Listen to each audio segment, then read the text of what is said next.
Olá pessoal, aqui é o Eduardo, seja bem-vindo ao canal. Vamos analisar agora, nessa nossa aula de Direito Constitucional, o conceito de Constituição. Temos aí o sentido sociológico, sentido político, sentido culturalista, sentido jurídico, sentido material e formal, e ainda trataremos sobre a constitucionalização simbólica e a Constituição aberta. Iremos então entender do que se trata a Constituição, do que é Constituição, nesses vários aspectos aí para a gente entender aí. Então, inicialmente aqui temos o conceito de Constituição segundo o conceito sociológico. A Constituição, para esse sentido sociológico, ela é a somatória dos fatores reais do poder em uma sociedade. Esse conceito foi fundado aí e desenvolvido por Ferdinand Lassalle, né? Para ele, a Constituição ela é legítima se ela representa as forças sociais que constituem o poder.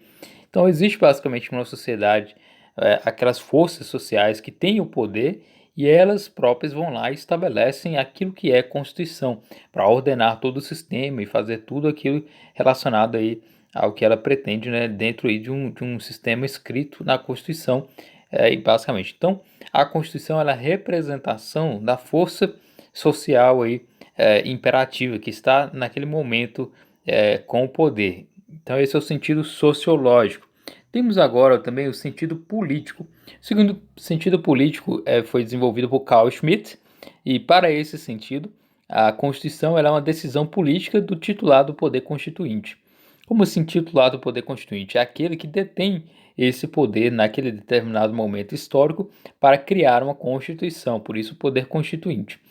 Para esse conceito do sentido político, a Constituição ela se refere, portanto, a uma decisão política fundamental, ou seja, ela vai formar a estrutura, a organização do Estado, a democracia, os direitos, dando aí esse sentido político propriamente, né?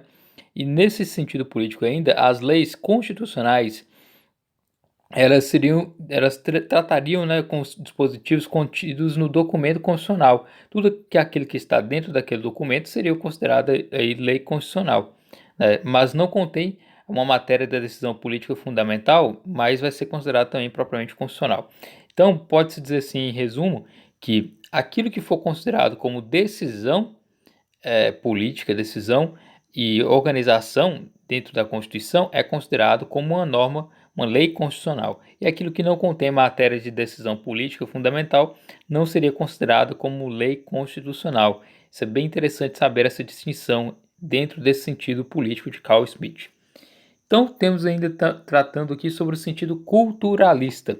Nesse sentido culturalista, a Constituição ela é uma formação objetiva de cultura, que encerra elementos históricos, sociais, racionais, intervindo, tratando aí dos fatores reais, espirituais e voluntaristas, basicamente. Então, o sentido culturalista é uma Constituição que ela é formada com base na própria cultura da sociedade, que acaba se impondo e formando aí os elementos da Constituição propriamente. Então, a Constituição ela é algo derivado da própria cultura, fruto aí dos valores, da história, as relações sociais, os elementos e etc. Então, sentido culturalista. Temos ainda o sentido jurídico. Esse sentido jurídico já é um pouco mais complexo e ele é desenvolvido por Hans Kelsen, né? Esse sentido é bem interessante saber. Temos aí o conceito planos e verticalidade hierárquica. Qual o conceito, então, do sentido jurídico de Constituição? Segundo essa modalidade, essa forma de entender o conceito de Constituição, a Constituição ela é uma norma fundamental e hipotética, cuja função é servir de fundamento lógico transcendental da validade da Constituição jurídica positiva, que equivale à norma positiva suprema, conjunto de normas que regula a criação de outras normas. Então, traduzindo aí o conceito de sentido político de Constituição. A Constituição ela é uma norma fundamental. Existe para esse conceito de sentido jurídico dois tipos de Constituição. A Constituição que ela é abstrata, que ela vai dar valor à própria outra Constituição, que é a Constituição escrita, positivada, que é determinada. Então, a Constituição, segundo Hans Kelsen, é uma norma fundamental, ela que vai dar validade, vai fundamentar todo o ordenamento jurídico. Ela fundamenta e é a base de tudo para que ocorra aí a norma positiva, a norma escrita propriamente. Nisso, há uma distinção em dois planos, para se ter uma melhor ideia: o plano lógico-jurídico e o plano jurídico-positivo. Dentro do plano lógico-jurídico, temos aí a norma hipotética fundamental. Eu falei que essa norma abstrata, né, que fundamenta tudo, todo o ordenamento jurídico, está no plano do suposto, ou seja, é abstrato, e é um fundamento lógico transcendental da validade da Constituição jurídica positiva, ou seja, essa Constituição como norma fundamental hipotética, essa Constituição abstrata, ela fundamenta a Constituição escrita, que é o plano jurídico positivo. O plano jurídico positivo é a norma posta, a norma positivada, a norma escrita, a norma positiva, a Constituição que nós temos mesmo escrita. Então, são esses dois planos aí relacionados à Constituição do sentido jurídico. Temos a ideia de verticalidade, que é muito importante nesse sentido jurídico. Dentro desse sentido de verticalidade, existe para Haskell como se fosse uma pirâmide, né? A Constituição ela é o topo de toda essa pirâmide e ela dá a base, o fundamento para todo o restante da pirâmide que está abaixo dela. Tudo aquilo que está abaixo da Constituição tem que ser basicamente obedecido. Então, acima da própria Constituição escrita, há uma Constituição, a Constituição como norma hipotética, norma fundamental hipotética. Essa Constituição como norma fundamental hipotética valida a Constituição positivada, Constituição escrita, que por sua vez todas as leis abaixo dela devem se submeter. Ou seja, a lei, decreto, resolução, portaria, etc., tem que obedecer a essa norma superior, que é a Constituição. Então há uma hierarquia, por isso o nome verticalidade hierárquica, né? De cima para baixo.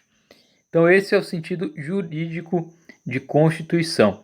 Agora tratando sobre o conceito no sentido material e formal. Temos o critério material e o critério formal no sentido aí de Constituição. Dentro dessa ideia, temos que entender basicamente que dentro do critério material é considerado constitucional a norma que define e trata das regras estruturais da sociedade e de seus alicerces fundamentais. Então, tudo aquilo que define e trata da regra de estrutura da sociedade, ou seja, o conteúdo propriamente constitucional, será considerado aí como norma constitucional. Agora, quanto ao critério formal, será considerado constitucional a norma que foi introduzida por um procedimento especial que determina como sendo constitucional, ou seja, passou por um procedimento especial para ser considerado como Constituição, passa a ser Constituição, sem importar propriamente o que seria aquilo, o conteúdo propriamente. Então, temos esses dois sentidos: material, conteúdo da norma, por exemplo, direito fundamental é um direito constitucional, enquanto que o critério formal é aquilo, toda norma escrita que passou pelo procedimento, foi aprovado pela Assembleia Nacional Constituinte, ou então, no caso de uma emenda à Constituição, foi aprovado aí com quórum de emenda à Constituição e todos os procedimentos e tudo mais. São o sentido formal. Então, nem tudo que está na Constituição é materialmente constitucional. Pode ser apenas formalmente constitucional ou pode ser apenas dentro aí desse critério. Basicamente, há esses dois tipos aí de sentidos que podemos colocar: o critério material e o critério formal. Quanto à ideia de constitucionalização simbólica, que é interessante de ser ressaltado aqui. Toda a Constituição ela é escrita diante de um momento histórico, de um momento em que um país ou uma nação passa por momentos de mudança social, política, ideológica, etc., né? E dentro dessa ideia de constitucionalização simbólica que nós temos essa ideia. A Constituição, dentro desse sentido, ela traz um sentido propriamente em relação a uma tese desenvolvida por Marcelo Neves.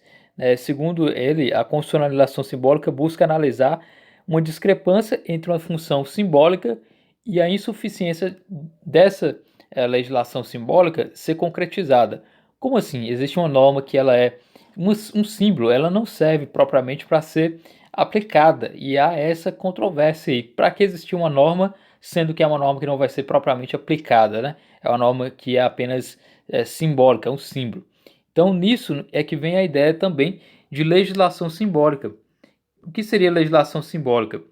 É uma legislação que aponta justamente essa função simbólica da atividade do legislador, criar normas com sentidos para vários motivos que nós damos aqui. Por exemplo, a confirmação de valores, demonstração da capacidade de ação do Estado, o adiamento da solução de conflitos sociais através de compromissos dilatórios. Então, são três sentidos que a legislação simbólica serve, né? Primeiro, confirmar valores.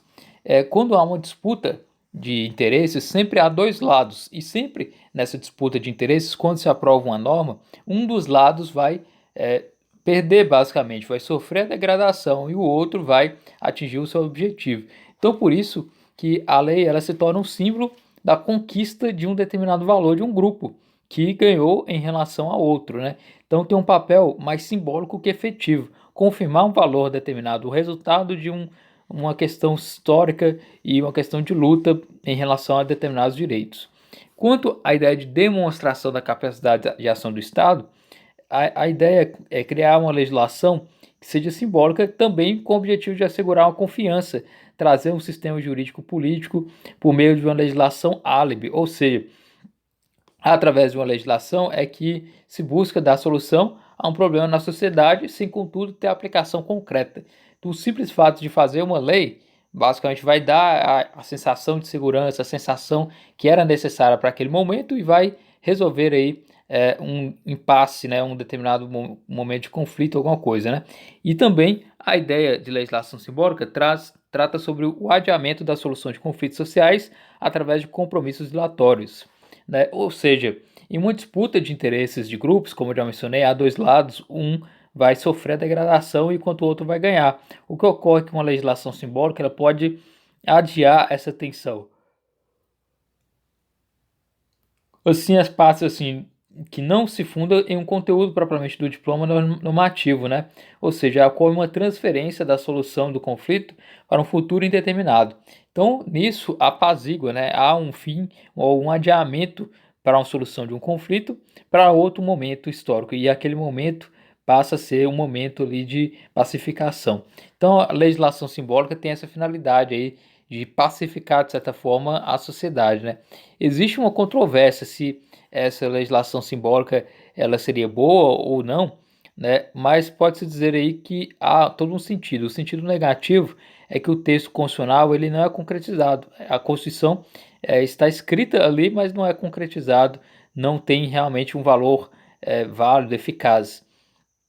Enquanto que o sentido positivo é servir para encobrir esses problemas sociais de determinados momentos da sociedade, né? Nisso aqui nós temos o conceito de constituição simbólica, que é justamente essa ideia de formar uma estrutura política e também do direito para em forma de símbolo, né? Conforme um acoplamento estrutural, né? Então essa ideia de constitucionalização simbólica é uma constituição que é feita, uma lei constitucional feita para dar aí resultados em relação ao conflito de um determinado momento. Então esse é o conceito. Agora tratando de constituição aberta, que é um conceito que merece ser entendido aqui. Nessa ideia de constituição aberta, pretende que a Constituição ela permaneça dentro do seu tempo, sem perder sua força normativa. É dada aí a permissão de ter mais intérpretes da Constituição e, portanto, tendo mais intérpretes, poder aí sempre ter determinadas partes da Constituição que são atualizadas com o passar do tempo. Então, deve-se, portanto, relativizar uma função material da Constituição e ocorrer a chamada desconstitucionalização, ou seja, elementos da Constituição que vão passar a ser mais flexíveis de alteração e tudo mais, como, por exemplo, a Constituição econômica, a Constituição do trabalho, a Constituição social, a Constituição cultural. São essas formas da Constituição que estão reguladas na Constituição que podem ser alteradas com mais facilidade dentro de uma Constituição aberta, né, de vários sentidos interpretativos. A economia, o trabalho e a questão social e cultural. Então temos aí a ideia de Constituição. Então, espero que você tenha gostado desse vídeo. Se inscreva no canal, curta ou compartilha. Muito obrigado pela atenção. Vimos aí o conceito de Constituição no sentido sociológico, político, sentido culturalista, sentido jurídico, sentido material e formal, a constitucionalização simbólica e a Constituição aberta.